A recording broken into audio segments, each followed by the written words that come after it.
ਨਮਸਕਾਰ, ਤੁਸੀਂ ਦੇਖ ਰਹੇ ਹੋ ਵਨ ਇੰਡੀਆ ਨਿਊਜ਼। ਮੈਂ ਆ ਰਾਜਪਾਲ ਸਿੰਘਲਾ ਲੈ ਕੇ ਹਾਜ਼ਰ ਹਾਂ ਇਸ ਵੇਲੇ ਦੀ ਖਬਰ।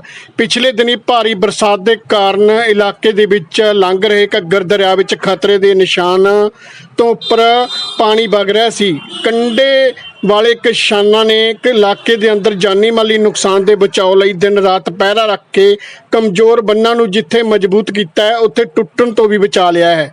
ਹੁਣ ਪਾਣੀ ਦੇ ਘਟੇ ਪੱਧਰ ਨੂੰ ਲੈ ਕੇ ਲੋਕਾਂ ਨੇ ਸੁੱਖ ਦਾ ਸਾਹ ਲਿਆ ਹੈ। ਇਸ ਮਾਮਲੇ ਨੂੰ ਲੈ ਕੇ ਅੱਜ ਪੰਜਾਬ ਦੇ ਰਾਜਪਾਲ ਗੁਲਾਬ ਚੰਦ ਕਟਾਰੀਆ ਘੱਗਰ ਦਰਿਆ ਦੇ ਹਾਲਾਤਾਂ ਦਾ ਜਾਇਜ਼ਾ ਲੈਣ ਮਕੌੜ ਸਾਹਿਬ ਘੱਗਰ ਪੁਲ ਤੇ ਪਹੁੰਚੇ, ਜਿਨ੍ਹਾਂ ਨੇ ਕਿਹਾ ਕਿ 1600 ਕਰੋੜ ਤਾਂ ਸ਼ੁਰੂਆਤ ਹੈ, ਹੋਰ ਮਦਦ ਵੀ ਕੇਂਦਰ ਸਰਕਾਰ ਕਰੇਗੀ। ਇਸ ਘੱਗਰ ਦਾ ਹੱਲ ਕਰਾਉਣ ਲਈ ਪੰਜਾਬ ਹਰਿਆਣੇ ਦੇ ਦੋਨੋਂ ਮੁੱਖ ਮੰਤਰੀਆਂ ਦੀ ਮੀਟਿੰਗ ਕਰਵਾਉਣਗੇ, ਕਿਉਂਕਿ ਘੱਗਰ ਦੀ ਮਾਰ ਦੋਨੇ ਸੂਬਿਆਂ ਨੂੰ ਪੈਂਦੀ ਹੈ। ਪੰਜਾਬ ਵਿੱਚ ਸਭ ਤੋਂ ਵੱਧ ਨੁਕਸਾਨ ਰਾਵੀ ਦਰਿਆ ਕਾਰਨ ਹੋਇਆ, ਉਸ ਤੋਂ ਬਾਅਦ ਸਤਲੁਜ ਤੇ ਬਿਆਸ ਸਭ ਤੋਂ ਘੱਟ ਨੁਕਸਾਨ ਹੈ। ਸੰਗਰੂਰ ਜ਼ਿਲ੍ਹੇ ਦੇ ਵਿੱਚ ਘੱਗਰ ਦੀ ਸਿੱਧੀ ਮਾਰ ਤਾਂ ਨਹੀਂ ਪਈ, ਪਰ ਭਾਰੀ ਬਰਸਾਤ ਕਾਰਨ 6 ਤੋਂ 7 ਹਜ਼ਾਰ ਹੈਕਟਰ ਖੇਤੀਬਾੜੀ ਵਾਲੀ ਜ਼ਮੀਨ ਪ੍ਰਭਾਵਿਤ ਹੋਈ ਹੈ। ਇੱਕ ਵਿਅਕਤੀ ਦੀ ਮੌਤ ਮਕਾਨ ਦੀ ਛੱਤ ਡਿੱਗਣ ਦੇ ਕਾਰਨ ਹੋਈ है। हाँ जी, रोला सर। दिनों से जहाँ जहाँ भी पंजाब में बाढ़ के कारण से नुकसान हुआ है, ऊपर तक की माइक खोली। इस 7 जिलों में मैं स्वयं जरा नीचे जाकर यार, के लोगों बाई नीचे रोड करो उस्ताद जी। रोजाना तो वास्तव में आपकी बार टोनी जो है नीचे ना, कर। सबसे ज्यादा नुकसान माइक नीचे रावी कर। के फ्लड वाटर से हुआ। बाकी सतलज और ब्यास के पानी से भी हुआ है, लेकिन इतना नहीं। और उसके बाद हुआ है घग्गर से।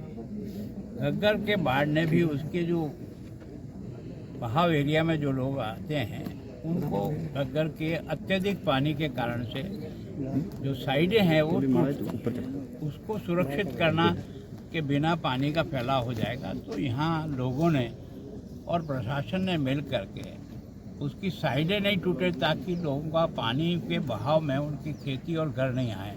तो उसके लिए उन्होंने बहुत ही मुस्तैदी के साथ काम किया, जिसके कारण से संगरूर जो है वो फ्लड से इतना इफेक्टेड नहीं हुआ जितने बाकी जगह से हुआ है। फिर भी है या 6-7 हज़ार हेक्टेयर में तो पानी का भराव अभी भी है, आज की तारीख में भी है। लेकिन क्या है कि आर्मी ने भी यहाँ की लोकल जो है लोगों ने और प्रशासन ने मिल कर के इसको एक सामूहिक मैनेजमेंट जिस ढंग से किया, उसके कारण से जनहानि केवल एक व्यक्ति की हुई है यहाँ, और वो भी मकान के गिर जाने के कारण से, बहाव के कारण से नहीं।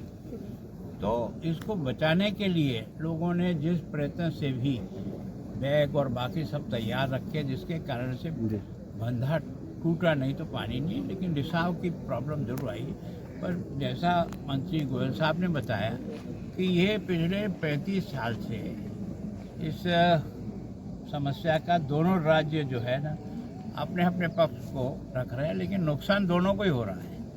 तो मेरी जानकारी में पहली बार आया, क्योंकि मैं अभी नया ही था यहाँ, तो मैं कोशिश करूँगा कि दोनों सीएम को पहले बिठाएंगे, पहले वो क्या आगे बढ़ते हैं, फिर उसके बाद उनके टेक्निकल स्टाफ और बाकी सबको बिठा करके हम दोनों मिल करके क्या आपस में सुलह रास्ता निकाल सकते हैं। कोर्ट तो उसके बाद में जब हमारी सहमति बनेगी तो कोर्ट का रास्ता निकालना आसान हो जाता है। जब हमारी सहमति नहीं बनती है तो कोर्ट में केवल पेशियाँ बदलती रहती है, निर्णय पर कुछ पहुँचता नहीं है। तो प्रयत्न तो करेंगे, अब सफलता देना न देना ये ईश्वर के हाथ है, लेकिन कोशिश करेंगे कि किसी तरह से आपस में बैठ करके इसको सुलझाए ताकि स्थायी इसका कोई तो भी हल हो। सर, अगर प्रयत्न कामयाब होते हैं, कहीं ना कहीं जो जनता है, जो लोग हैं वहाँ पे बड़े कोई जनता के आशीर्वाद से प्रयत्न करना हमारा दायित्व है, हमारी कोई इनके ऊपर मेहरबानी नहीं है, हम इनका ही अन्न खाते हैं।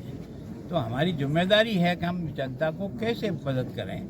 तो देखो, इन सब का आशीर्वाद होगा, ईश्वर का भी आशीर्वाद रहेगा, कोशिश करना और कोशिश के बाद कुछ परिणाम निकलेगा, ऐसा मेरा विश्वास है। सर, केंद्र सरकार को रिपोर्ट दी जाएगी। पंजाब गवर्नमेंट ने फंड यूज नहीं किया एसडीआरएफ के। देखो, मैं सोचता हूँ कि जो एजी की रिपोर्ट होती है उसको न तो मैं चैलेंज करता हूँ न कुछ नहीं। अगर किसी विषय में है तो सरकार जरूर अपने विषय को रखेगी। बाकी एजी की रिपोर्ट जो आई है उसके कारण से जो बात उन्होंने लिखी है, सामान्यतः मैं भी आपदा राहत मंत्री रहा हूँ राजस्थान का, पूरे 5 साल तक रहा हूँ।